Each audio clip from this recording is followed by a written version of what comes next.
en tus manos estamos, nos encomendamos a ti, Señor, con nuestro corazón en cierta manera triste por lo que le ha sucedido a nuestra hermana Marianela. Padre, en tus manos la ponemos, pero te damos tanta gracia, Padre, porque tú has puesto amor para con nosotros y para con ella, para amarla, quererla, Señor, y eso es una preocupación que es genuina. Gracias, Señor, por eso. Padre, cuídala, guárdala y dale fortaleza donde quiera que ella esté en este momento. Pero, Señor, también te queremos pedir en este tiempo donde vamos a abrir tu palabra, donde vamos a hablar de este evangelio que es el evangelio de salvación. ¿Cuáles son sus implicaciones? ¿Qué cosas tenemos nosotros que traer para nuestras vidas? ¿Qué cosas podemos aprender, aplicarla y enseñarlas a otros? ¿Cómo debemos de predicar este evangelio? Señor, que seas tú quien nos ayude a entender todo lo básico y fundamental de este evangelio. Gracias, Señor, a ti te damos por todo. En Cristo, tu Hijo amado, lo pedimos todo siempre. Amén y amén. Hermano, vamos a ir a Isaías 7:14. También vamos a leer Mateo 1:23, estos dos versos, para hablar de esta manera de lo que nosotros vamos a definir hoy como el mayor regalo de Dios. ¿Qué es ese? ¿Cuál es ese mayor regalo que Dios nos da? ¿Cuál es esa dádiva? ¿Cuál es esa cosa que Dios nos ha dado a nosotros que no la merecemos, a la que llamamos gracia? Es un don perfecto. Es algo dado por Dios. Y hoy vamos a hacer énfasis básicamente en lo que significa ese nombre Emmanuel. Parece un sermón de Navidad, pero no lo es. Porque todos los sermones deben ser mirando a este Redentor y Salvador que se nos fue dado como regalo para nuestras vidas, para poder redimirnos y salvarnos. Isaías 7:14 dice, noten, por tanto el Señor mismo os dará señal. He aquí que la Virgen concebirá y dará a luz un hijo y llamará su nombre Emmanuel. Mateo 1:23 dice, he aquí una virgen concebirá y dará a luz un hijo y llamará su nombre Emmanuel. Lo que añade de este pasaje de Isaías, Mateo, aquí es lo siguiente. Ahora da el significado que siempre entendieron los hebreos y los judíos que ahora estaban recibiendo esta palabra. Esto, al traducirlo, significa Dios con nosotros. Esto me lleva a mí a entender inmediatamente que aquella promesa de quien había de venir era Dios mismo. Tanto los hebreos como los gentiles tenían que entender de que esta palabra Emmanuel significaba Dios con nosotros.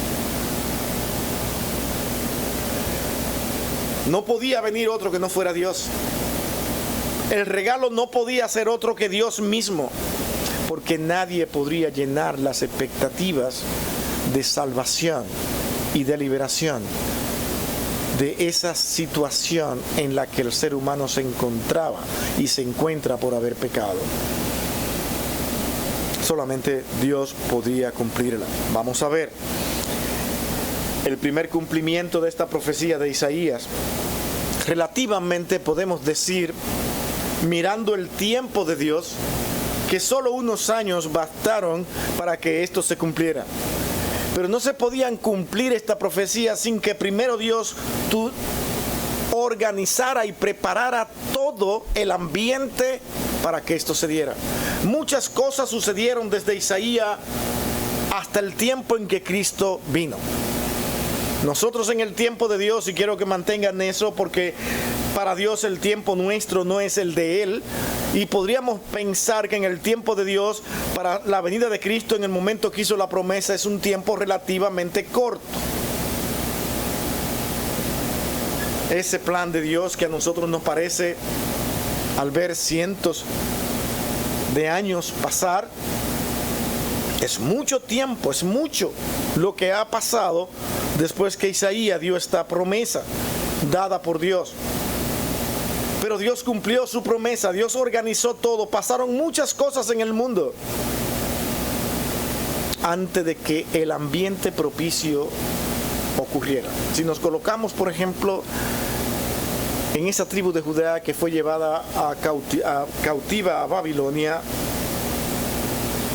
en tiempo de Nabucodonosor, allí iban a estar 70 años.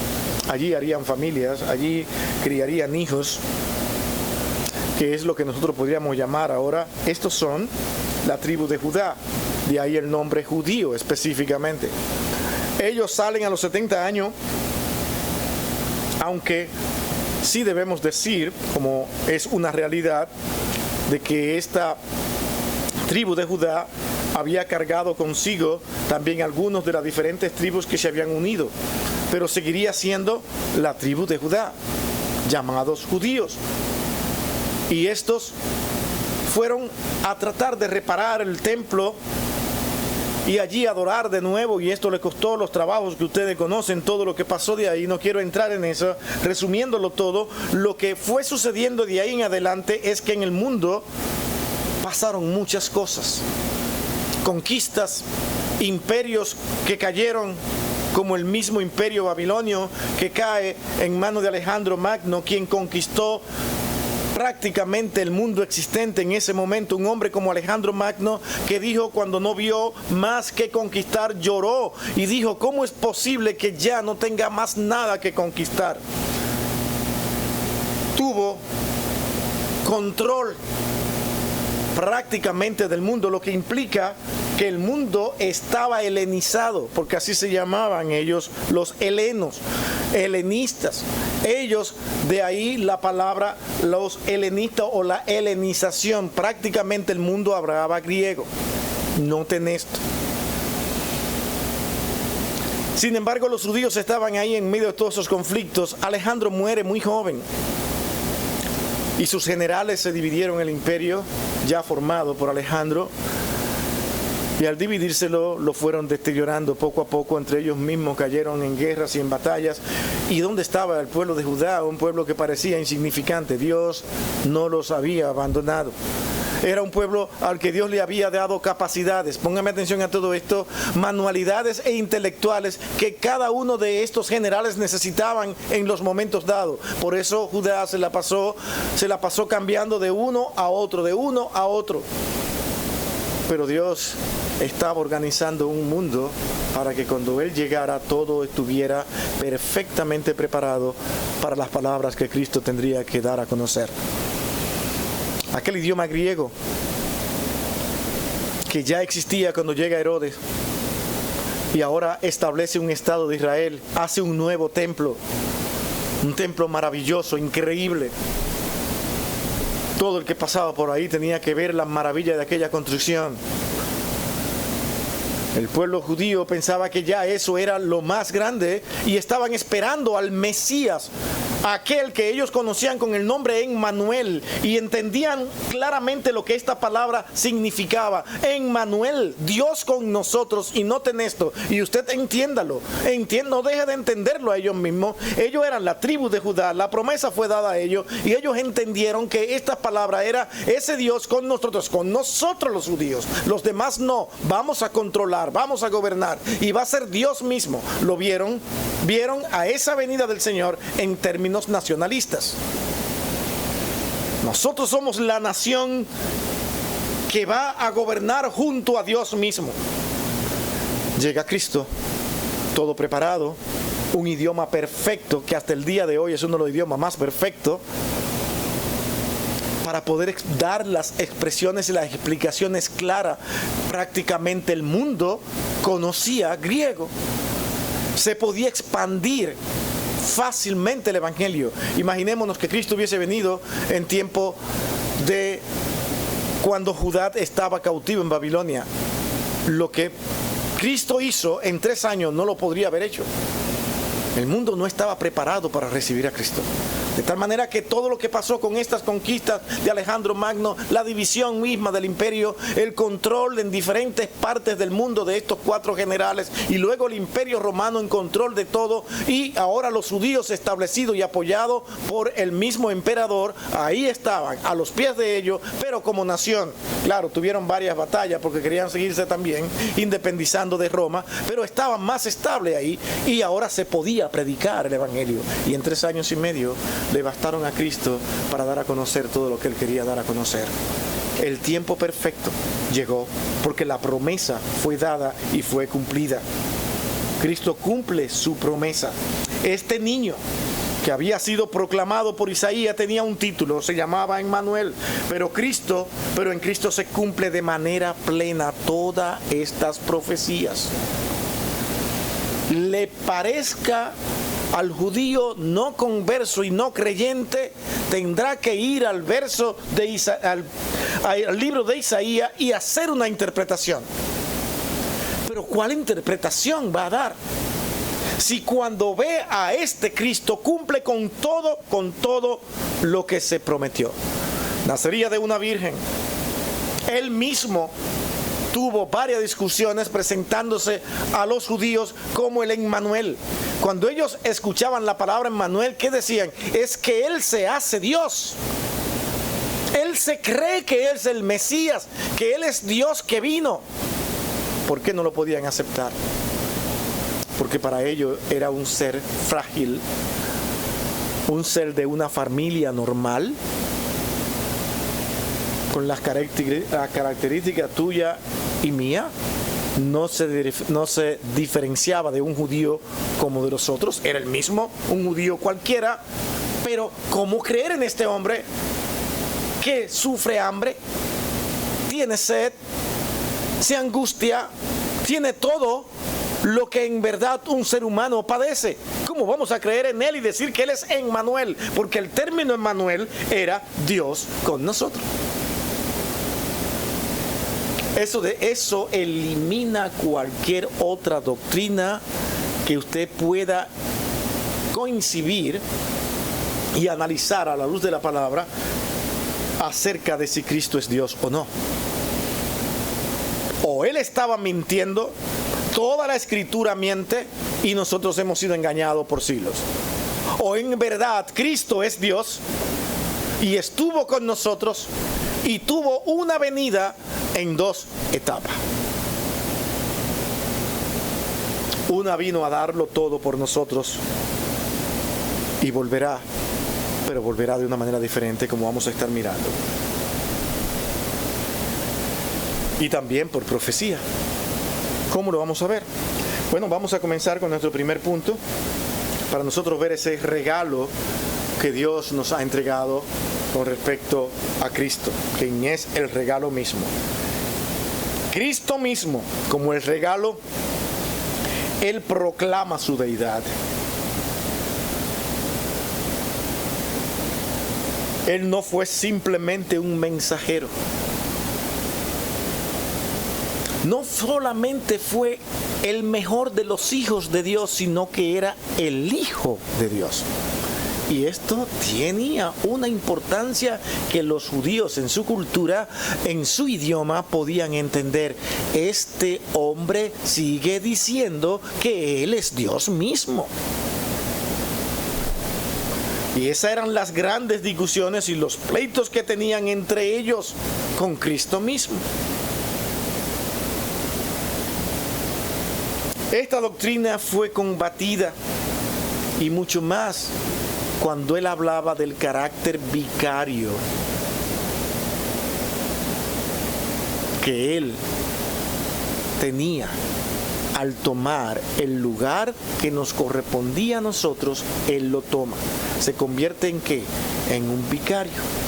Él toma tu lugar para que tú no tengas que pagar por eso, y Él lo hace. Eso no era entendible en ese tiempo, porque venían de la ley. Ellos tenían la capacidad de poder cumplir con los estatutos de la ley y entonces poder justificar su salvación. ellos mismos. ¿Qué es lo que dice la ley? Es lo que hay que hacer. Cristo dice, es que solamente a través de mí podéis llegar al Padre. Lo dijo o no lo dijo varias veces. Nadie puede venir al Padre si no es por mí. Eso no lo podían entender, no se puede entender. Nosotros lo entendemos hoy en letras. Y muchos por fe entendemos eso. Pero digerirlo, y más en ese principio, era difícil ver a Cristo como lo que Él decía que era. Ese entendimiento se va a ver con los años, con la realidad de sus fieles, de los seguidores, de la obra hecha por Cristo mismo, de las transformaciones en tantas cantidades y millones de personas que han sido cambiadas por este evangelio. Esa es la realidad que no se puede evitar. Muchas personas han sido transformadas y cambiadas de una manera increíble por creer y confiar en Cristo. Eso no estaba pasando en ese momento. Veían un grupo de personas que podrían llamar fanáticos, podrían llamar ateos, porque solamente creían en un solo Dios y la costumbre era creer en muchos dioses. Entonces ellos son ateos, aquellos que no creen en nuestros dioses. Solamente tienen uno solamente ahí, pero no creen en los dioses. Había mucha confusión aún dentro del pueblo judío que venían de una adoración a un solo Dios, porque ellos no podían creer que era Dios mismo que estaba en la tierra. Muchos judíos creyeron y se entregaron por fe, creyendo que el Mesías había llegado, que aquel Emmanuel había llegado. De tal manera que cada vez que un cristiano en ese momento aceptaba a Cristo, estaba diciéndole, estoy creyendo en Dios con nosotros. Dios vino, se manifestó. No hay otra alternativa, porque la profecía fue Dios con nosotros. Emmanuel será su nombre. Cristo se aplica a ese nombre y muchos dicen, no, Él no es. Esperamos otro. Porque esperaban a Dios para reinar con ellos, con nosotros, es con nosotros. A nosotros fue hecha dada la promesa, pónganse en el lugar de ellos. Pero cuando Cristo dijo, para que todo aquel que en mí crea sea salvo, no. Eso implica que todo el que cree, entonces el Mesías, Emmanuel, va a reinar con ellos. Y nosotros, ¿dónde quedamos como nación? No, el Mesías que ha de venir será para que nosotros podamos gobernar a todas las naciones. Bueno, ese es el grupo de judíos que hay ahora, tratando de formalizar una nación poderosa, donde esperan otro Mesías que va a venir en cualquier momento y ellos van a establecer una nación y esa nación va a gobernar el mundo. Eso no es lo que la Escritura dice, eso es lo que tú estás interpretando. ¿Se entiende dónde estamos ubicados, hermanos? Esta doctrina ha sido claramente enseñada en las Escrituras y queremos que nosotros la veamos con tranquilidad, mirando algunos textos, y lo vamos a ver a través de algunos textos donde se da la profecía y nosotros tenemos que ahora analizarla un poco, estas profecías, donde se habla de la divinidad de aquel que ha de venir, cómo era, cómo iba a ser y qué pasaría con él. Cristo cumple con todas estas expectativas y todos decimos, Él es el Cristo, tal como proclamó Pedro. Tú eres el Cristo, tú eres el Emmanuel, tú eres Dios con nosotros. ¿Qué les respondió el Señor? Acuerden que Pedro era una persona que él quería tener la primera palabra, salía. Dice, Pedro, no te lo reveló carne ni sangre, sino Dios. Yo soy esa realidad. Veamos Salmo 110, 1. Y quiero comenzar con este salmo para dar a entender que Dios cumple de la misma manera todos sus propósitos, todo lo que Él va a hacer. Y uno de los propósitos de traer a Cristo en el momento justo, en el momento perfecto, donde todos los enemigos de Israel serían vencidos y puestos en lugar para que esto pudiera darse, para que todo el ambiente estuviera preparado para cuando Cristo llegara, fue una realidad. Por eso es que cuando aquí el salmista clama de esta manera, está hablando de una realidad que él pudo vivir. Aquí cuando dijo Jehová, dijo a mi Señor, siéntate a mi diestra hasta que ponga a tus enemigos por estrado de tus pies. Dios va a llevar a cabo sus planes. Y no importa lo que el hombre haga o diga, no importa qué tantos planes tenga el hombre para ir en contra de Dios, Dios va a llevar a cabo su plan, aunque tenga que utilizarte a ti mismo. El faraón quería liberar al pueblo de Israel, a los hebreos. ¿Verdad que no? Porque en ese momento se llamaban los hebreos. No quería. ¿Cómo terminó? Haciéndolo. Nadie se opone a los planes de Dios, por más poder que tú tengas en esta tierra. Nadie tenía más poder que aquel faraón. Sin embargo, el pueblo de Dios tenía que salir. Dios llamó a Moisés y dijo, él saldrá. Va a venir Cristo y va a venir en el momento preciso y no habrá enemigo que se oponga. Ahora veamos esta otra profecía en Malaquías 3:1, ya más directa. Veamos. Malaquías 3:1 dice: He aquí, yo envío mi mensajero. Vayan conmigo. Este mensajero, todos los comentaristas, todos los teólogos apuntan directamente hacia Juan el Bautista. Y esto fue lo que él hizo, preparar el camino desde que salió para cuando el Mesías llegara. Lo hizo. Ahora sigue diciendo: el cual preparará el camino delante de mí, antes de que él llegue. Y vendrá ahora, ¿quién? El Mesías ahora. Y vendrá súbitamente a su templo el Señor. Esto es importante aquí. A quien vosotros buscáis. ¿Qué era lo que se esperaba? La venida del Señor. Lo que no esperaban es que el Señor vendría, cumpliría una parte de lo que esa venida implicaba, y él tendría que irse de nuevo y luego regresar. Y ahora, cuando regresara, él no iba a regresar al templo de Herodes. Él iba a regresar ¿a qué? Al templo de Dios mismo. Por eso dice el texto: al templo del Señor, al templo suyo, al que es de él, que no es de hombre, a quien vosotros hoy estáis buscando, que piden cuándo vendrá, cuándo ha de llegar, en forma de burla. Dice: y aquel ángel del pacto. ¿Quién es ese ángel del pacto? El mismo Cristo. El ángel del pacto, a quien deseáis vosotros.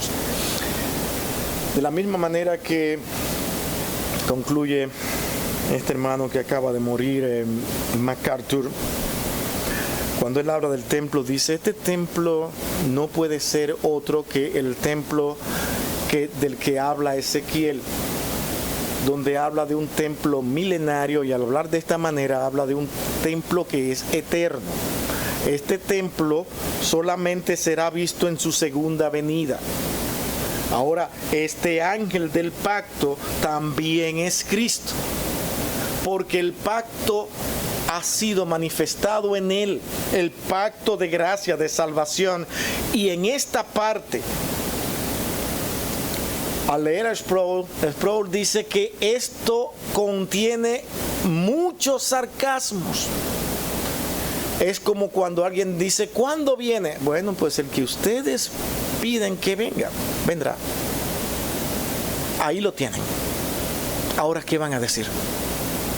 Ver la realidad de lo que ellos pensaron que era un chiste o una burla, como hoy todo el mundo se burla. Van 2000 años y el Señor no ha de llegar. Dice que vendrá.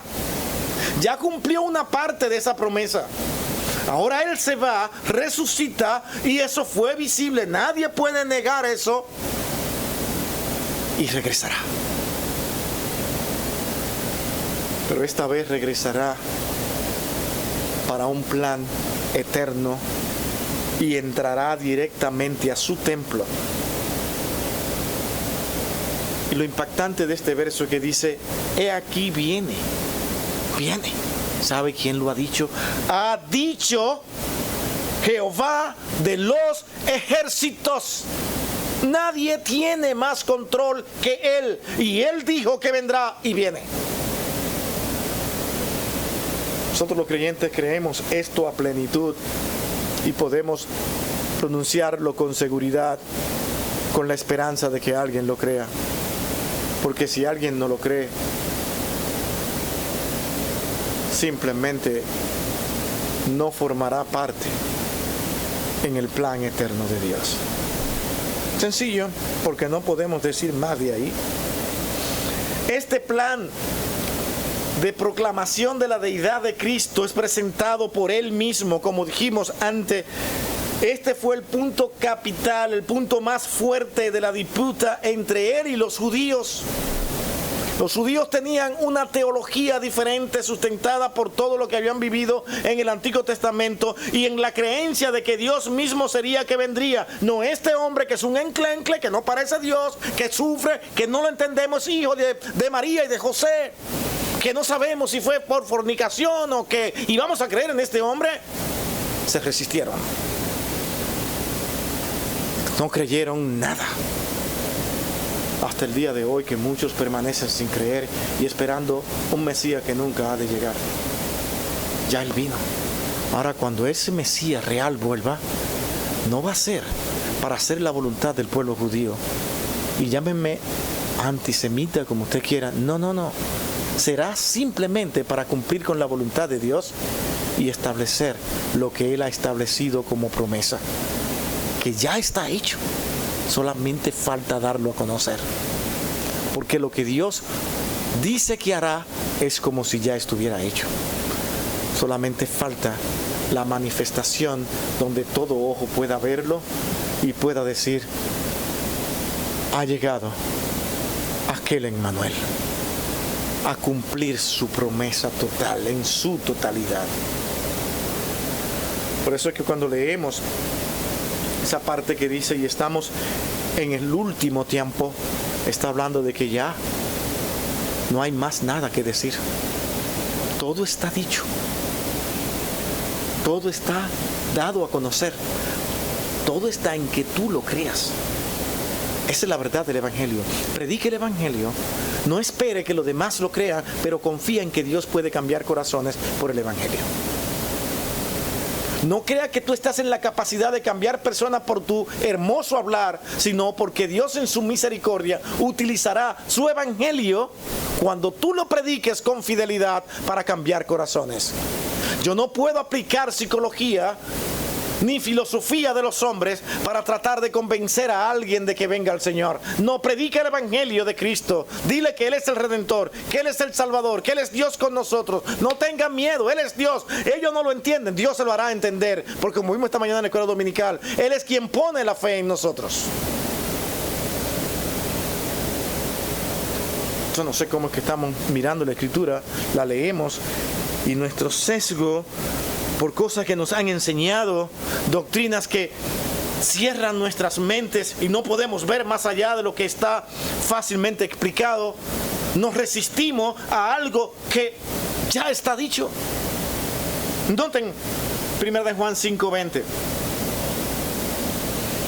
donde ahora, a través de estos pasajes, los apóstoles ahora comienzan a explicar lo mismo. Cristo es Dios. Él es el Emmanuel. No hay otro camino. Nadie puede venir al Padre si no es por Él. Nadie. Juan, en ese capítulo 5, versículo 20, dice lo siguiente: hermanos, pero sabemos que el Hijo de Dios ha venido. Ya vino, ha venido. Y nos ha dado entendimiento. Óigame, nos ha dado Él para conocer al que es verdadero. Él lo hace. ¿Verdad que no es difícil de entender eso? Juan quiere que entiendan esto. Y yo no dudo que en ese momento haya muchísimas mentes ocupadas. No que la ley, que lo que me dice la ley, que lo que hay, que no. Pero es que Él, si tú tienes fe en Él, Él fue quien la puso. Para conocer al que es verdadero. Y ahora dice, y estamos en el verdadero. ¿Quién era el verdadero para un judío? Dios. Él es el verdadero, no un verdadero más, no un profeta, no el verdadero, el único en quien radica toda la verdad. Y nosotros, decía Juan, estamos en el verdadero. ¿Quién es el verdadero? En su Hijo Jesucristo. Este es el verdadero Dios y la vida eterna. ¿Qué más queremos? ¿Qué más? No hay sintaxis, no hay términos gramaticales que eviten esta realidad de lo que el texto está diciendo. Nadie ha podido. Tito 2:3, aquí Pablo, ahora hablando. ¿Y qué dice Pablo? Aguardando la esperanza bienaventurada de la manifestación gloriosa de nuestro gran Dios y Salvador Jesucristo. Él es el Salvador. Él es nuestro gran Dios, dice Pablo.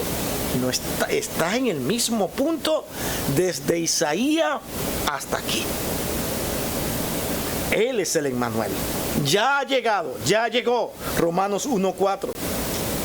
Que fue declarado Hijo de Dios con poder según el Espíritu de Santidad por la resurrección de entre los muertos. Eso comprueba que era Dios. Él resucitó de entre los muertos. Y el término Hijo de Dios no era una cosa más que decir, Él es Dios con nosotros.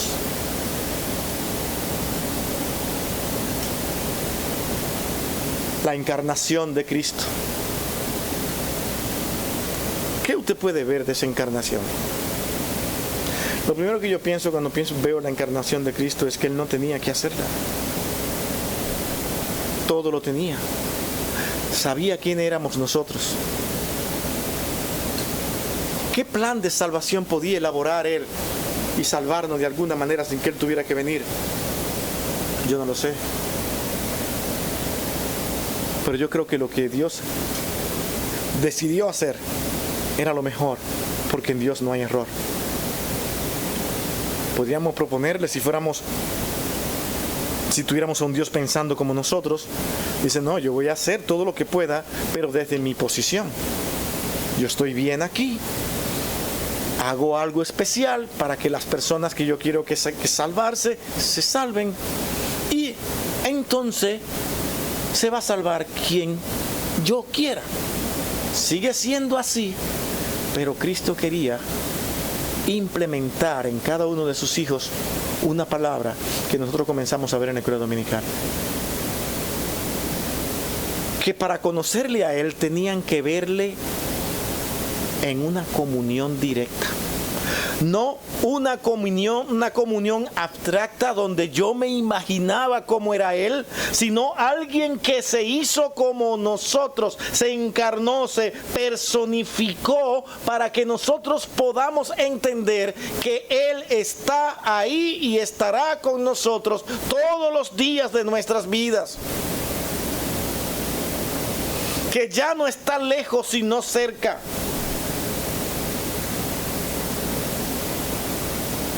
Se hizo uno de nosotros para que nosotros podamos ver todo lo que Él es. Nadie puede entender una verdadera amistad si no la ve en términos relacionales. Tú no puedes ser el mejor amigo de alguien si nunca lo has visto. Por eso que estas amistades que tenemos de redes sociales no se complementan. ¿Por qué? Porque cuando yo quiero hacer amigo, yo tengo que buscar para poner en esa página mi mejor foto, mi mejor palabra, mis mejores expresiones.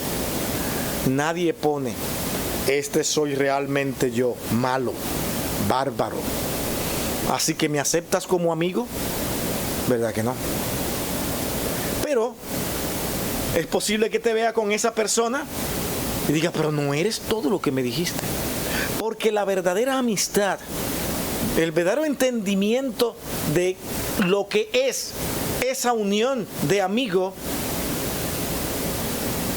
es ocurrida únicamente cuando yo me relaciono directamente. Cristo quiso que nos relacionáramos con Él en términos personales, visibles. Él se dio a conocer. ¿Cuánto tiempo hace que estoy con vosotros y no me conocéis?, dijo. Muéstranos al Padre. ¿Se acuerdan de esa palabra? La maldad se le veía en los ojos a aquellos. Ahora muéstranos al Padre. Simple. No le hizo una decoración. Dijo lo que era. ¿Le iban a gustar sus palabras? No, pero era la verdad. Tanto tiempo que me están mirando y no saben que yo soy Él. Habla de esa deidad de Cristo. Juan 1:14. Y aquel verbo fue hecho carne. Ese es uno de los versos más fulminantes. Tú puedes traer una teología y cambiar los términos de ese primer capítulo de Juan y transformar y especular sobre el griego, pero cuando llegas a este texto, ese verbo que tú has dañado, que tú has dicho que es una cosa y que no es otra, dice, es que aquel verbo del cual tú dices que es una cosa y que no es lo que dice en realidad, aquel verbo fue hecho carne. Está hablando de Cristo. Porque toda la Biblia dice que el Mesías fue hecho carne, que Cristo fue hecho carne. Dice, y habitó entre nosotros, y nosotros vimos su gloria, gloria como a la del unigénito del Padre, el único, no tiene más hijo para decir en ese sentido, el único hijo para hablar de Dios mismo. Y ahora dice lo más contundente, lleno de gracia y de verdad, repleto, full. No le falta nada en gracia, no le falta nada en verdad, de tal manera que lo que aquellas palabras, porque eso era Él, la palabra de Dios, todo lo que este hombre dijo era verdad. Juan no se le tiembla el pulso para decir con toda seguridad que Cristo era Emmanuel, Dios con nosotros. Este regalo, además, segundo punto, demuestra el interés divino que Dios tuvo por el hombre. ¿Usted se ha puesto a pensar en eso? Que Dios se interesara en usted y en mí. Y que el hecho de que usted esté aquí hoy es porque Dios manifestó un interés en usted. Y usted nace, no sabe cómo, ese amor, ese deseo de estar aquí reunido. Y que se goce con cada palabra, se goza con cada himno, con cada expresión, con cada relación entre hermanos, con cada actitud y amor que los hermanos nos manifestamos. Para usted eso es maravilloso y es glorioso. Traiga un inconverso acá que tenga su mente en el mundo para que usted vea como dice, uy, qué bien, yo vine, qué bueno es Dios, qué tremendo, uy, sí, ay, sí, me gusta el ambiente, pero no vuelve el domingo que viene. Porque su mundo no es este. Si Dios no lo cambia, nada pasa. Si Dios no lo transforma, nada pasa. Esa es la realidad. Pero Dios muestra su interés, que Él promete cuidarnos y estar siempre con nosotros. Lo que indica esa venida de Cristo misma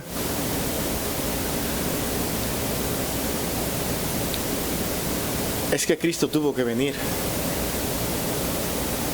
porque Él quería vivir con aquellos que amamos.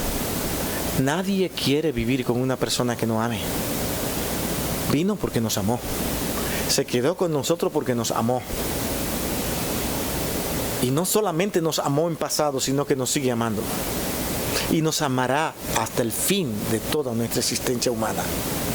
Y nos seguirá amando en el cielo porque somos suyos, somos de Él. Usted puede entender, Él nos hizo suyos, somos de Dios.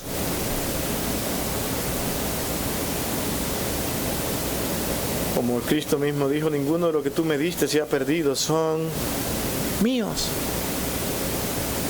pertenece a nosotros. Lo confirma el haber tomado nuestra naturaleza. Fíjese que no vino como ángel. Podía haberlo hecho, pero no vino como un ángel. ¿Qué pasaría si hubiese venido como ángel? Piénsenlo. Un ángel se aparece aquí y todos caemos de rodillas. Aún los inconversos tiemblan. Un ateo ve a un ángel que llega y cae.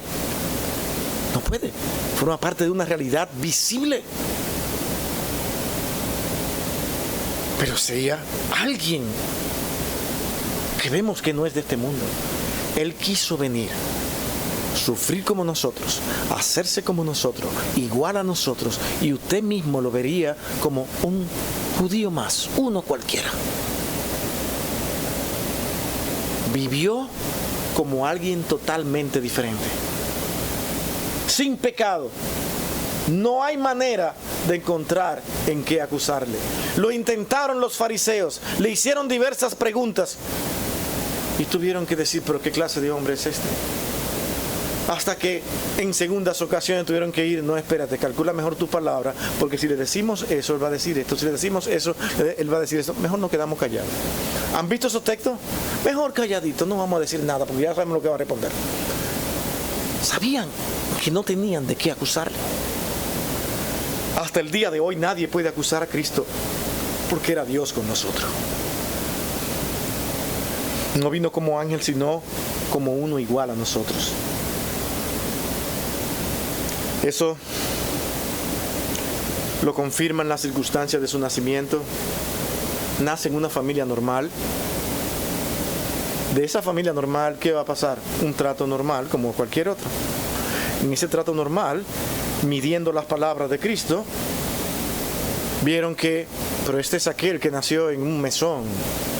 Él es padre de, su padre son María y José. Yo no puedo poner aquí la palabra, y hago un paréntesis aquí, como algunos pueden pensar, dice que nació en una familia pobre, porque en verdad yo no puedo ver eso en el contexto histórico. Yo veo que José era una persona que tenía una labor muy ameritada y buscada por los mismos reyes, y era el trabajo de madera. No todo el mundo sabía ese oficio. Era un trabajo bien pagado, o sea que no era lo que nosotros a veces queremos decir en forma poética, no lo podemos decir. Lo que sí pasó después por causa de proteger a Cristo y todo el padecimiento es lo que ocurre en toda persona que se une a Cristo, que tienen persecuciones. No se puede aceptar a Cristo, y comenzaron inmediatamente tratando de eliminar a Cristo, porque no podía nacer aquel niño que se decía que había llegado el rey de Judá, y allí había un solo rey, que soy yo, Herodes, yo soy el rey. ¿Quién más rey puede haber aquí? Y quiso matar a todos los niños que estaban naciendo. Pero ellos sufrieron esas circunstancias y tuvieron que huir en medio de todo eso. Se calcula que Cristo al nacer era prácticamente lo que nosotros conocemos hoy en día como un hombre de edad media. Cierro el paréntesis, eso ustedes lo tendrán en consideración, pero no podía irme sin decir esto. Pero lo que sí puedo decir es que él nace en una familia totalmente normal, en un mesón nace. Las personas al pasar no podían creer sin incluir, hasta el día de hoy, sin incluir algún tipo de interés. Yo creo en Cristo porque Él hace esto conmigo. Yo creo en Cristo porque yo sé que Él es esto. El hombre de Dios que es transformado con Cristo no incluye un interés. Él dice, creo. Simplemente creo. Si tiene algún beneficio para mí, gloria al Señor. Pero ya, si Él me da la salvación, ya es ese. Y Él dice que eso es lo que yo voy a tener si yo creo en Él. Pues yo creo en Él. Y siente ese amor, ese deseo, ese gozo de creer en el Señor. Esos son los hijos de Dios. No incluye un interés de por medio. Cristo hace la promesa de que Él, por amarnos, En ese interés divino que Él tiene por usted y por mí, en ese interés que lo muestra, le dice las siguientes palabras: los amo tanto que mi ministerio no es solamente de 3 años y medio para yo estar con ustedes, sino que dice, estaré con ustedes todo el tiempo. Notemos ese verso tan conocido de Mateo 28:20. Antes de partir, el Señor dijo a sus discípulos, dice lo siguiente: enseñándolos que guarden todas las cosas que os he mandado, y he aquí yo estoy con vosotros todos los días hasta el fin del mundo. Guarden todas las cosas. Las instrucciones están dadas. No le había dicho que iba a llamar a un hombre llamado Pablo para poder sistematizar todo este evangelio y todas estas palabras en forma práctica y real, pero jamás sin separarse de las palabras y enseñanzas de Cristo, sin dejar de reconocer todo lo que Él es, que Él es el Emmanuel. Guarden todas estas palabras, todas estas enseñanzas, y nunca se olviden de que yo estaré con ustedes hasta el fin del mundo.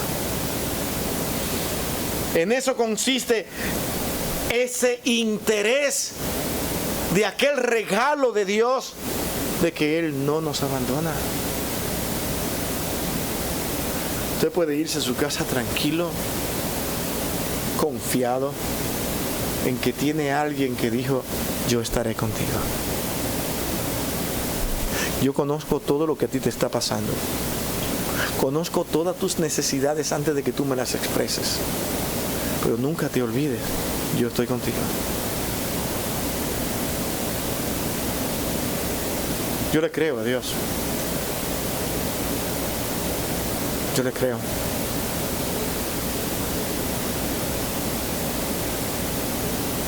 Le decían, me acuerdo si fue a Valentina, dice, el hecho de que nosotros estemos aquí como iglesia es por creerle a Dios. También le dije a Francisco, mi hermano, lo único que tenemos que aprender es hacerle fiel a Dios, lo demás viene. ¿Ustedes creen que aquí estamos permaneciendo porque, wow, el valor de Billy, la fuerza de Billy, esos hermanos tan fieles que están ahí? No, es Dios. Es Dios. Aquí nadie tiene un mérito. Nadie. Si usted me quiere dar algún mérito, comience a quitármelo, porque no lo hay. Yo no lo tengo.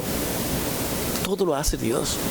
Solamente somos sus siervos, solamente somos fieles, mi hermano. Y esto no lo digo aquí para ser bonito. Yo estoy hablando de algo muy serio aquí delante de Dios. Y Dios sabe que yo no estoy mintiendo con mi corazón aquí. Yo no estoy jugando con esto. Eso sería horrible si yo estuviera diciendo aquí cosas que no estoy sintiendo en mi corazón. Bórreme todos los méritos, a mí no me hace. ¿No se ha fijado que a mí no me hace si usted me alaba o no me alaba? Bueno, yo he aprendido a lo largo de mi vida cristiana a entender que eso no es lo más importante.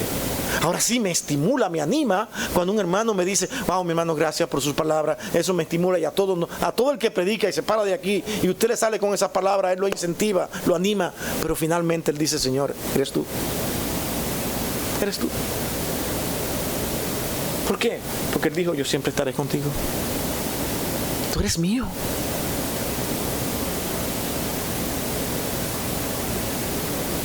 Pero es que hay una garantía. ¿Qué hemos visto, hermanos? Hasta ahora.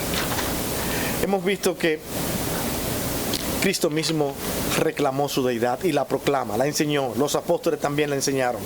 Ahora, también Cristo en segundo punto demuestra un interés por nosotros. También hemos visto eso. Ahora, hay una garantía de que esto permanecerá en nosotros. ¿Cuál es la garantía?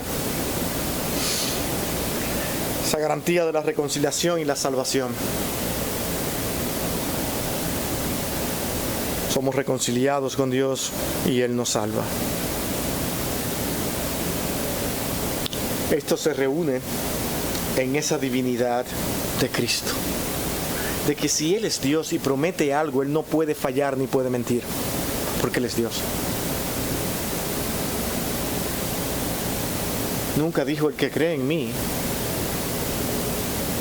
y luego deja de creer, eso indicaría de que Cristo no hizo bien la obra, porque ¿quién es el que hace la obra? No soy yo. Yo no decidí creer. ¿Usted entiende que usted no decidió creer? ¿Usted entiende eso?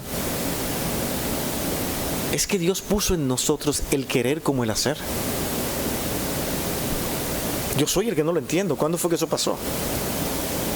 Es tan así que muchas veces nosotros queremos hasta rebelarnos y no podemos, porque Él ya hizo la obra en nosotros. Y si ese ser divino hizo esa obra de salvación en nosotros, eso ya es una garantía de paz y unión con Él, porque Él es quien ha hecho todo. Entonces, ¿de qué vale pensar de Cristo? ¿Por qué vino? Sinceramente, ¿a qué vino? Él podía haberse quedado allá, porque todo yo estoy haciendo lo que tengo que hacer. Y yo sé que si yo meto en este saco muchas obras y muchas cosas buenas y una más, cuando yo llegue allá bien cargado y la derrame ante Dios, Dios se va a quedar, wow, hijo, déjame ver, 1, 2, 3, tú te mereces esto. No. Antes, Isaías había dicho con mucha anticipación para esta generación nuestra, dice que, ¿sabe qué? A ustedes, pueblo de Israel, que se creen buenos, ¿saben qué? Sus obras, ¿sabe qué son para Dios sus obras? Trapos de inmundicia. Y no quiero usted saber lo que esto significaba. ¿Cuáles eran esos trapos de inmundicia? Mis buenas obras no valían nada, son vistas como estiércol, como algo desechable. Solamente por Cristo, que es el que puede purificarlo todo. Y en ese Redentor, en el Antiguo Testamento y en la promesa de Dios hecha en Génesis capítulo 3:15, es que toda la humanidad ha podido salvarse.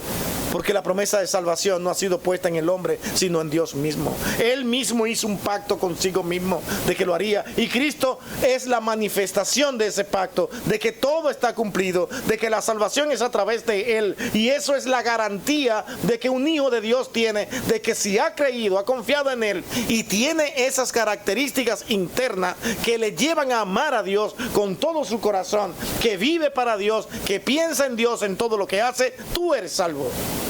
Porque eso es creer. Creer no es solamente decir yo creo. Incluso dice, aún los demonios creen y tiemblan. Saben que que está Dios ahí. Tiemblan ante Él. Pero creer es vivir para Él. Esa es la diferencia. Y eso lo asegura el Señor, porque dice, voy a estar con ustedes todo el tiempo para que esto ocurra. Porque si lo dejo solo jamás lo haría. Dice, voy a dejar al Espíritu Santo. ¿Para qué le promete al Espíritu Santo? Si ustedes pueden hacerlo. Entonces, ¿para qué? Parece como que a veces actuamos, bueno, Espíritu Santo, lamentablemente no puedo seguir contigo, vamos a romper este pacto que hicimos una vez y vamos a romperlo y bye bye. Voy a ver si puedo volver en otro momento. Bueno, en ese momento, como tú te separaste del Espíritu Santo, ya tu salvación está en riesgo, ya tú la pierdes. ¿Y qué va a pasar? Uy, Cristo, tú no prometiste estar conmigo, ¿dónde estás? ¿Por qué me dejaste? ¿Por qué me abandonaste? Entonces, Cristo mintió. ¿Ves? Y fíjense que es lamentable que tengamos que ver estas cosas analizando como si fuéramos filósofos, ¿no? Pero esa es la manera de razonar. Cristo dice, voy a estar con ustedes y Él va a estar con nosotros todos los días de nuestra vida. ¿Qué va a pasar? Él nos va a cuidar. Nos va a guardar a pesar de todo. Tú eres mío y yo te voy a cuidar. ¿Cuándo fue que Cristo se descuidó? Y yo me le escapé. Y dice, por aquí es mejor. Ahora sí, a vivir la vida que yo quería en el mundo. Voy a ver si después vuelvo. Uy, mi hermano, tú tenías tu salvación muy clara, pero te apartaste y ahora te vas al infierno. Yo no puedo ver eso de una manera hilarante con la Escritura. No lo puedo ver con lo que Dios ha prometido y ha hecho. En Él se ve asegurado el favor de Dios. Dios con y por nosotros. Por eso es lo que significa Emmanuel. Es que si está con nosotros, Él vino a manifestarse, no solamente para ser visto. Aquí estoy, yo soy Dios. No lo crean, ese es su problema, pero yo soy Dios. No, Él va a estar con nosotros. ¿Con quiénes? Lo que no esperaban los judíos escuchar. Voy a estar con todos aquellos que digan y crean en mí, porque todo aquel que cree será salvo. Porque de tal manera amó Dios al mundo que ha dado a su Hijo unigénito para que todo aquel que en Él cree sea salvo. ¿Crees? Ese creer que Dios mismo se encargó de que tú tuvieras. Y Él te va a cuidar hasta el fin de su vida. Para ocurrir entre Dios y tú, y conmigo, una amistad perfecta. Dios no es amigo a medias. Eso somos nosotros, que somos amigos, pero cuidado. Venle con cuidado, tú no lo conoces mucho. Él se ve bueno, pero de ahí se puede esconder un monstruo. Ten cuidado. Y en verdad es así, esa es la vida. Pero cuando Cristo establece una amistad, es porque Él es fiel. Él no está confiando en ti para hacer esa amistad. Él sabe quién tú eres ya. ¿Sí ve? Y aún así hizo una amistad con nosotros.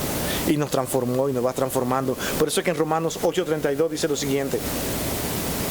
El que no escatimó, nota en este verso que usted ha leído tanto, ni a su propio Hijo, sino que lo entregó por nosotros. ¿Por quiénes? Por nosotros. Entonces, si Él lo entregó por nosotros, ¿qué cabe? Esto es lo que está diciendo el texto. ¿Qué más cabe? ¿Cómo entonces no nos dará también con Él todas las cosas? ¿Qué es lo que tú quieres? Yo estoy seguro de que aquí no se está pensando en cosas materiales. Todas esas necesidades internas del alma que tú tienes, ¿no te la dará el Señor? ¿No te la dará? Si Él dio a su propio Hijo para que eso ocurriera. Cuando nosotros vemos estas cosas, yo tengo que quedarme con esta parte final de este sermón. Y es al ver a Juan 1:12.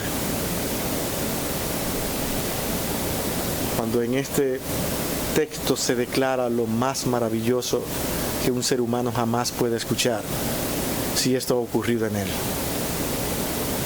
¿Cuántas veces usted no ha leído este verso de Juan 1:12? Mas a todos los que le recibieron, a los que creen en su nombre. ¿Ve? A los que creen en su nombre. Esos que de manera viva, de manera fiel, práctica, han dicho creo, vivo para Él. No soy solamente un decir, sí creo en Dios y hago lo que quiero. Dice a estos, oigan cuál es la promesa. A estos Él le dio potestad de ser hechos hijos de Dios. Vuelva y piense. Yo soy hecho hijo de Dios por creer en Él. Yo creo en Él, yo sé que he creído en Él. Tengo esa convicción porque Dios me dio la convicción. ¿Puede existir una posibilidad en que Dios diga, hijo bastardo, ya no te puedo aceptar, fuera? Él me hizo su hijo. ¿Qué hace usted con su hijo? ¿Su hijo se porta mal? ¿Deja de ser su hijo?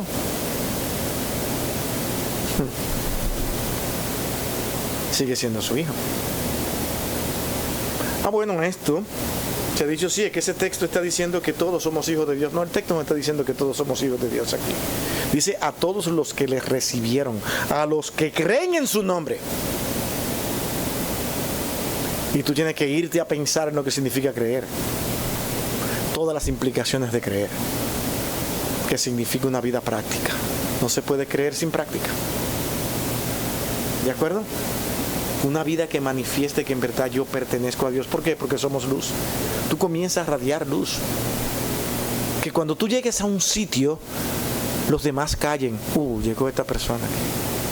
Porque no se sienten libres contigo.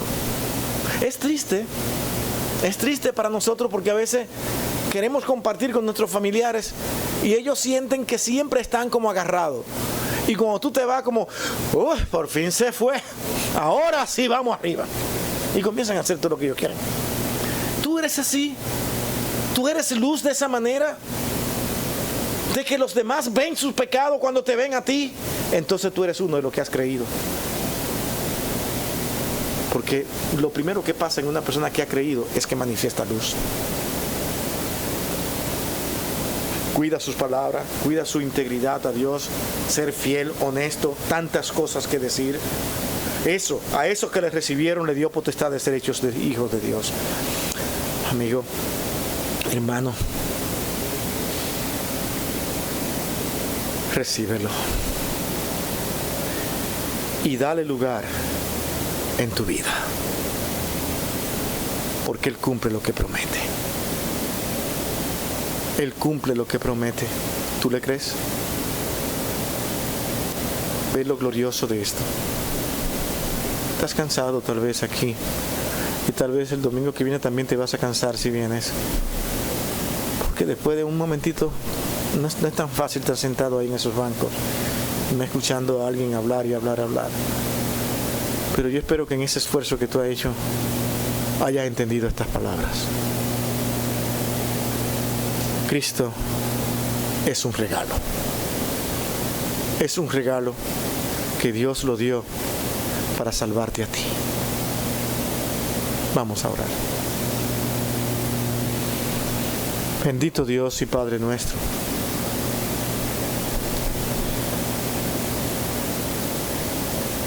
gracias, Padre. Vivir en un cuerpo como el que tenemos, lleno de debilidades,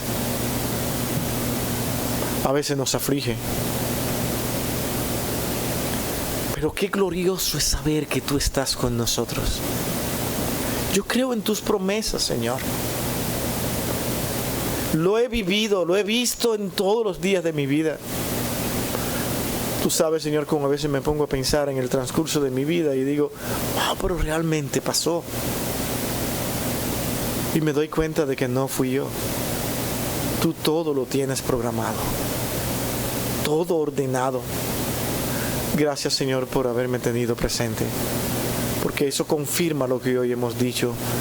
Tu palabra es verdad. Tú cuidas de los tuyos. Y esto, Señor, me hace sentir que soy un hijo tuyo. Gracias, Señor, por tu misericordia y por tu amor. Pon ese mismo sentir en cada uno de mis hermanos en Cristo, porque te lo pedimos a ti, Señor, con todo corazón, y ruego en el nombre de Cristo. Te lo pedimos todo.